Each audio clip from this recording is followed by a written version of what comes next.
আমার পরিচয় দেই, আমার নাম আশরাফুল। আমার বাড়ি রংপুরের কুড়িগ্রাম জেলার নাগেশ্বরী থানার রামখানা ইউনিয়নে। আশা করি আমার ঘটনাটি আপনি পড়ে শোনাবেন। আমার বাড়ি অনেক দূর হওয়ায় স্টুডিওতে এসে ঘটনা বলা সম্ভব হবে না। লেখায় ভুল ত্রুটি হলে ক্ষমা সুন্দর দৃষ্টিতে দেখবেন। আর আমি আমার নাম্বার শেয়ার করছি বলে তিনি তার নাম্বার শেয়ার করেছেন। তারপরে তিনি বলতে শুরু করেছেন তার ঘটনা। আমার ঘটনাটি ঘটে এক শীতের রাতে। আর হ্যাঁ, আমি মাছ ধরতে খুব ভালোবাসি। প্রতিনিয়ত মাছ ধরি না, কিন্তু মাছ ধরতে আমার খুবই ভালো লাগে। আমার বয়স 15 ছিল যখন ঘটনাটা আমার সাথে ঘটে। তো আমি আর আমার বন্ধু মাছ ধরতে বের হব দুজন। আর হ্যাঁ, আমার বন্ধুও একটু মজার প্রকৃতির ছেলে, সবার সাথে হাসি ঠাট্টা করতে ভালোবাসে। তো মাছ ধরতে বের হলাম দুজন। একটা কথা বলে রাখা ভালো, আমাদের এখানকার একটি জায়গার নাম ফেরেস্তার পাট। জায়গাটি নাকি খুবই ভয়ঙ্কর ছিল আগে, এখনো একটু একটু ভয়ঙ্কর আছে। আমি আজও পর্যন্ত জানতে পারলাম না এই জায়গাটির নাম ফেরেস্তার পাট কেন রাখা হয়েছে। তো যাই হোক, আমরা দুজন বন্ধু একটু সাহসী ছিলাম, ওসব ভূতে বিশ্বাস করতাম না, সবার কাছ থেকে শুধু শুনেই যেতাম। আমার বন্ধুকে বললাম, চল আজ ফেরেস্তার পাটে মাছ ধরতে যাব। আমাদের মাছ ধরার জন্য ছিল ছাতার কাঠি বা সাইকেলের স্পোক সুচ করে বাঁশের আগায় লাগিয়ে সেটা দিয়ে আঘাত করে আমরা মাছ ধরি। গ্রামে এটিকে কোঁচা বলা হয়। তো দুজনে প্রস্তুতি নিলাম। ফেরেস্তার পাট জায়গাটিতে একটি ছোট পুল আছে, যার দুপাশে পুকুর রয়েছে। পানি বেশি থাকে না, শীতের সময় এই কারণে মাছ ধরতে সুবিধে হয়। তো হাঁটতে হাঁটতে দুজন ফেরেস্তার পাটের কাছাকাছি পৌঁছে গেলাম। ওকে বললাম, তুই পুকুরের উত্তর দিক দেখ, আমি দক্ষিণ দিকে যাই। যে কথা সেই কাজ। আমি কিছুক্ষণ মাছ ধরার পর শরীরে ঠান্ডা বাতাস অনুভব করলাম। ভাবলাম, শীতের দিন ঠান্ডা বাতাস তো একটু লাগবেই। আমি মাছ ধরতে ধরতে পুকুরের একটু পূর্বে যাই। অনেকক্ষণ খোঁজার পরও মাছ পাচ্ছিলাম না। কিছুক্ষণ পর আমি একটি মাছ দেখতে পেলাম। আঘাত করলাম মাছের দিকে, ছুটে পালালো। মাছটা না পেয়ে আমি পুকুরের পূর্ব দিকে এগিয়ে গেলাম।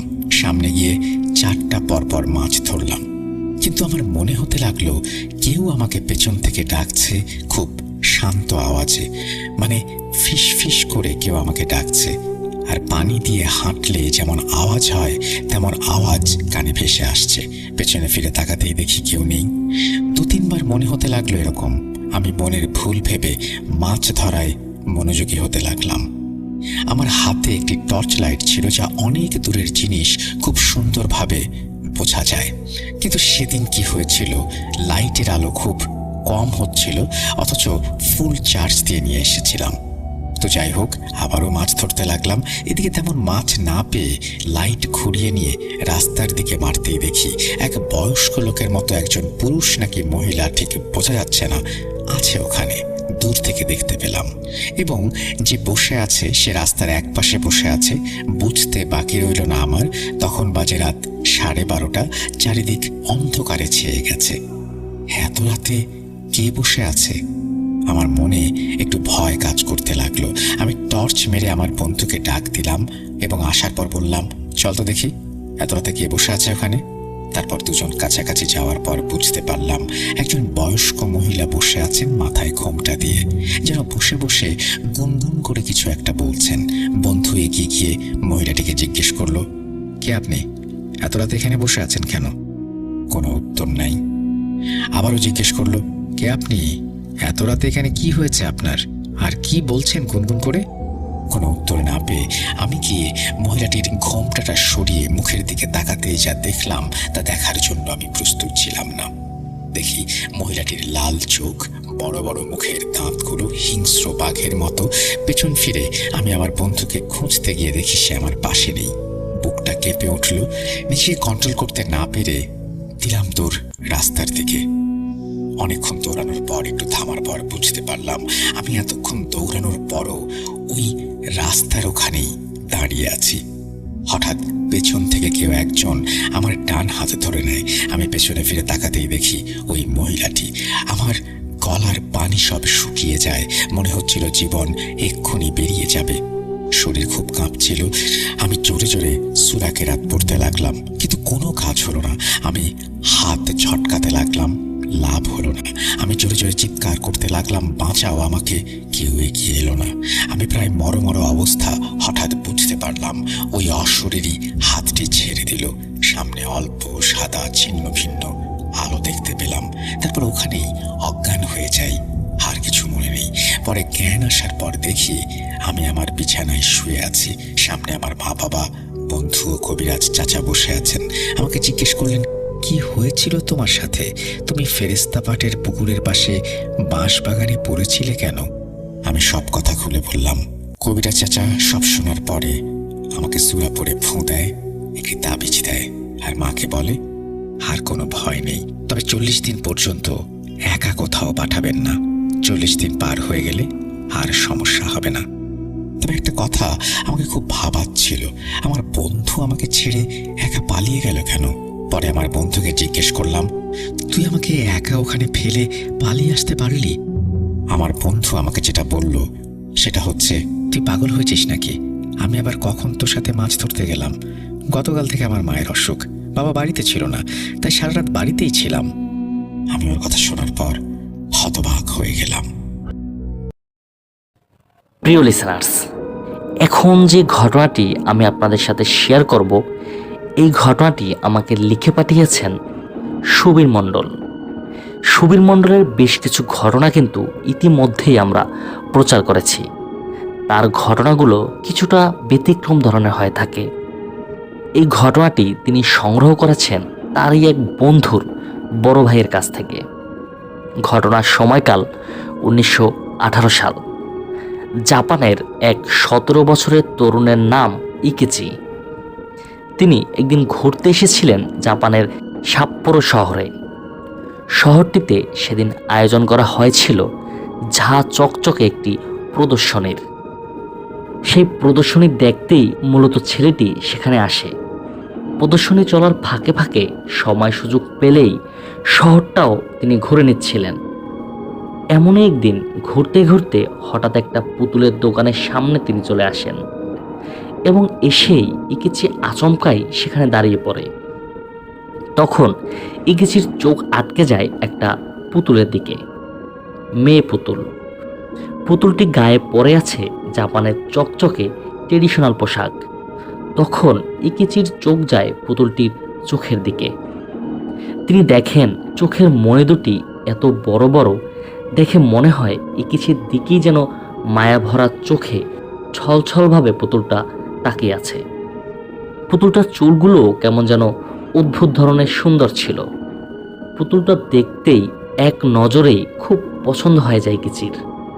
ইকেচির বাড়িতে 2 বছরের একটা ছোট্ট বোন আছে। তখন বোনের কথা তার মনে পড়ে যায়। ইকেচি ভাবে এই মিষ্টি পুতুলটা উপহার পেলে খুবই খুশি হবে তার বোন। এই কথা ভেবেই ইকেচি আর দেরি করে না, তাড়াতাড়ি করে পুতুলটা কিনে নেয় নিজের ছোট্ট বোনের জন্য। আসলে তখনও ইকেচি জানতো না যে কত বড় বিপদ তিনি নিয়ে যাচ্ছেন। এমন একটা দিনও আসবে যখন তার বোন আর এই পুতুলকে কোনোভাবেই আর আলাদা করা যাবে না। যথারীতি ওই পুতুলটা খুব পছন্দ হয় ওই 2 বছরের ছোট্ট বোনের। পুতুলটা পেয়ে সে যেন আনন্দে আত্মহারা হয়ে যায়। সর্বক্ষণ ওই পুতুলটার সঙ্গে তার নাওয়া খাওয়া। সবসময় তাকে কোলে জড়িয়ে সে গল্প করতে থাকে। দেখলে মনে হবে পুতুলটা যেন জীবন্ত কোনো মানুষ, তার বোনের সত্যিই কোনো বন্ধু মনে হবে। অদ্ভুতভাবে তার বোন ওই পুতুলটার নাম দেয় তার নিজের নামেই। ইকেচির বোনের নাম ছিল ওকিকু, অর্থাৎ পুতুলটার নামও হয় ওকিকু। এইভাবে পুতুল ওকিকুকে সর্বক্ষণের সঙ্গী বানিয়ে দিন কাটাতে থাকে বছর 2-এর ছোট্ট শিশু ওকিকু। কিন্তু বিধিবাম, পরের বছরেই ঘটে যায় ভয়ঙ্কর এক দুর্ঘটনা। জাপানের বিভিন্ন প্রদেশে সেই বছর আছড়ে পড়ে ইয়েলো ফিভার নামের এক ভয়ানক রোগ। প্রায় প্রতি পরিবার থেকেই কেউ না কেউ এই রোগে প্রাণ হারায়। বিপদ নেমে আসে ইকেচির পরিবারেও। তার ছোট বোন মানে ছোট্ট ওকিকুও মারা যায় এই ইয়েলো ফিভার নামের রোগে ভুগতে ভুগতে। সবার চোখের সামনেই ফুটফুটে বাচ্চা মেয়েটাকে মরে যেতে দেখে পরিবারের সবাই খুবই ভেঙে পড়েন। তবুও সবটা মেনে নিতেই হবে। বুকে পাথর বেঁধে ওকিকু শেষকৃত্য করে তারা। ওকিকুকে কবর বা মাটি চাপা দেওয়ার সময় পুতুলটাকেও কবর দিতে চায় তারা। কিন্তু সেই সময় মহামারীর কারণে কিছু প্রশাসনিক বিধিনিষেধের কারণে পুতুলটিকে আর কবর দেওয়া হয় না তাদের। অজ্ঞতা পুতুলটা তারা তাদের বাড়িতেই রেখে দেন ওকিকুর স্মৃতি হিসাবে। প্রিয় লিসেনার্স, আসল ঘটনা শুরু হয় এরপর থেকে। প্রায় বছর ঘুরতে না ঘুরতেই একদিন ইকিচি হঠাৎ একটা অদ্ভুত জিনিস খেয়াল করেন। তিনি খেয়াল করেন তার বোনের স্মৃতি হিসেবে রাখা ওই পুতুলটার চুল আপনা আপনি বড় হচ্ছে। যখন তারা পুতুলটিকে রেখে দিয়েছিল ওই সময় পুতুলের চুল ছিল ছোট ছোট, ঘাড় পর্যন্ত ছাটা। অদ্ভুতভাবে সেই পুতুলের চুল এখন নেমে এসেছে কোমর পর্যন্ত। প্রথমে এই ব্যাপারটাকে তারা সবাই মনের ভুল ভাবেন, কিন্তু আস্তে আস্তে সেই ভুল ভাঙতে থাকে কিচির পরিবারের। তাদের বাড়িতে শুরু হয় আশ্চর্য সব ঘটনা। কখনো দরজা আপনা আপনি ধরাম করে বন্ধ হয়ে যায়। তাদের মনে হয় ঠিক যেন একটা বাচ্চা মেয়ে দরজাটা বন্ধ করে চলে গেল। কখনো আবার ধূপধাপ পায়ের আওয়াজ আসে উপরের ঘর থেকে। ইকিচি এক রাতে পাশের ঘর থেকে ফিস ফিস করে কথা বলার শব্দ শুনতে পান। এই যেন তার বোনেরই কণ্ঠস্বর। ইকিচি সঙ্গে সঙ্গে সেই ঘরে ছুটে যায়, কিন্তু সেখানে গিয়ে দেখা যায় ওকিকুর পুতুলটি ছাড়া সেখানে আর কিচ্ছু নেই। ওকিকুর মাও পরপর বেশ কিছুদিন ঘুম ভেঙে উঠে দেখেন কিভাবে যেন পুতুলটি ঠিক তার পাশে তার বুক ঘেঁষে শুয়ে আছে। যেভাবে তার ছোট্ট মেয়ে তার পাশে ঘুমাতো ঠিক সেইভাবে।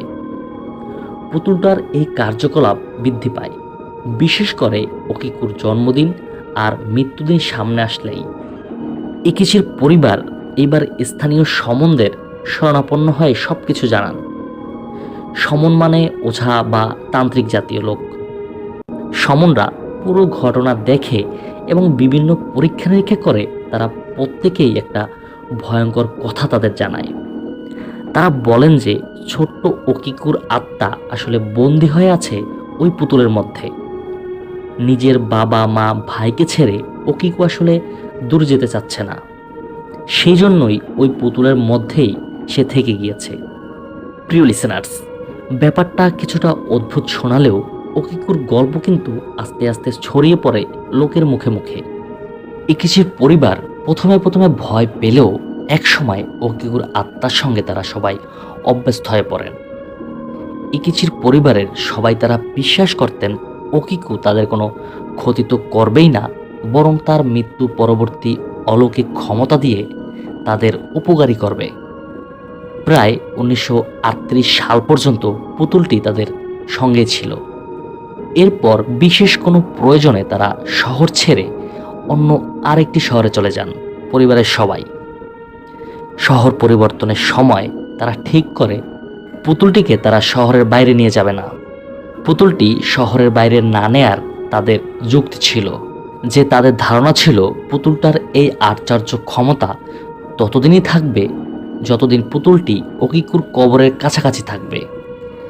এরপর তারা কি করে, তারা পুতুলটি সেখানকার স্থানীয় এক মন্দিরে তারা পুতুলটি দান করে যায়। কিন্তু ততদিনে ওকিকুর কাহিনী লোকের মুখে মুখে ছড়িয়ে পড়ে। তখনকার দিনে জাপানের লোকজন এরকম পবিত্র আত্মাদের খুব শ্রদ্ধা করতেন।